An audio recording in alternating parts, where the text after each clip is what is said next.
And I kind of like just looked at my life and I was like, what are you doing? Like, you already didn't like advertising. Why did you take a job again in advertising? And I remember sitting down with John Butler and I was like, I'm just not happy. I need to go be happy again. He was like, well, what are you going to do? And I had looked at my life and I was like, the last time I was really happy was whenever I lived in New York. So I moved back to New York with the intention of only doing freelance until I figured out my shit. And I ended up freelancing at this shop called SS&K, and I really liked it there. And I ended up taking a full-time job there, and I was there for 4 years. And toward the end of it, my last year there was like a little rocky because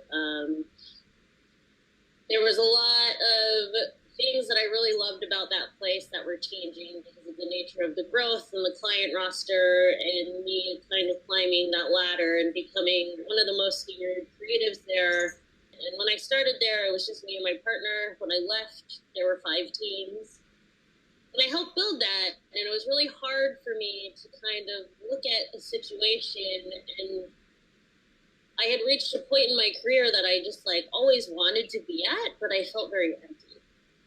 My full-time job, it was challenging me in all of the wrong ways. Like, it was forcing me to be, there's a lot of politics that you have to play, and I'm just not wired that way. And because I was being challenged in the wrong ways, I started picking up like all of these side art projects because I wasn't creatively fulfilled at work anymore. And there was one day where we had just done all these renovations at SS&K, and for like 6 months there was this empty white wall, and it was an eyesore, and everybody just kept talking about how we needed to do something with it. So I just went in, I didn't ask permission from anybody. I just went in there one weekend and I just painted a mural on it. I just wanted to know if I could do it. And I did it, and I was really shocked at like how well it turned out and how much fun it was.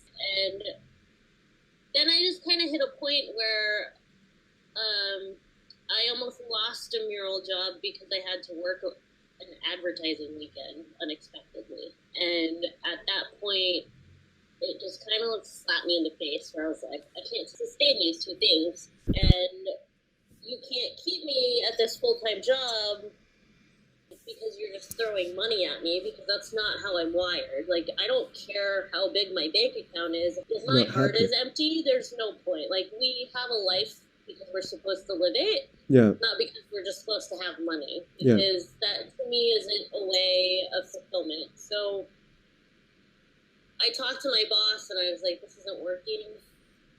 I have these 2 things. One pays me really well and one makes me really happy. The only responsibility I have right now is to make sure that there's a roof over my head and that I can feed myself. I don't have a kid. I don't have a dude. I don't even have a dog.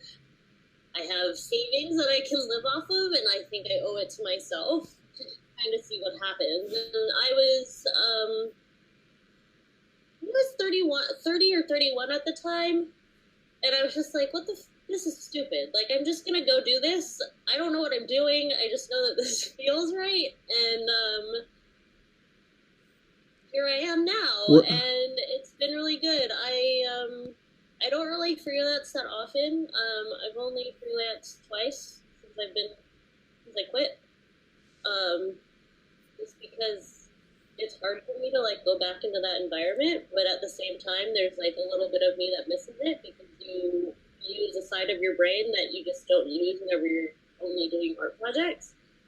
But it's just funny once you open yourself up to the world that things just kind of happen.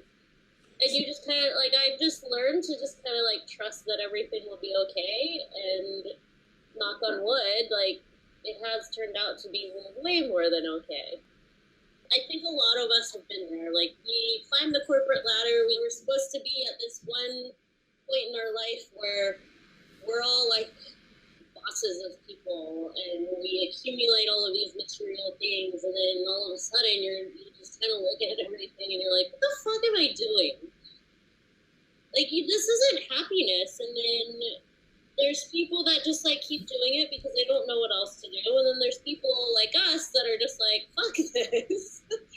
I just need to go try something else. And I think that a lot of people our age are trying that because we've realized that it's not as scary as it was positioned whenever we were kids, that if we don't fit the mold, that we're still going to be okay, if not better than what the mold is supposed to make us. Yep. You know?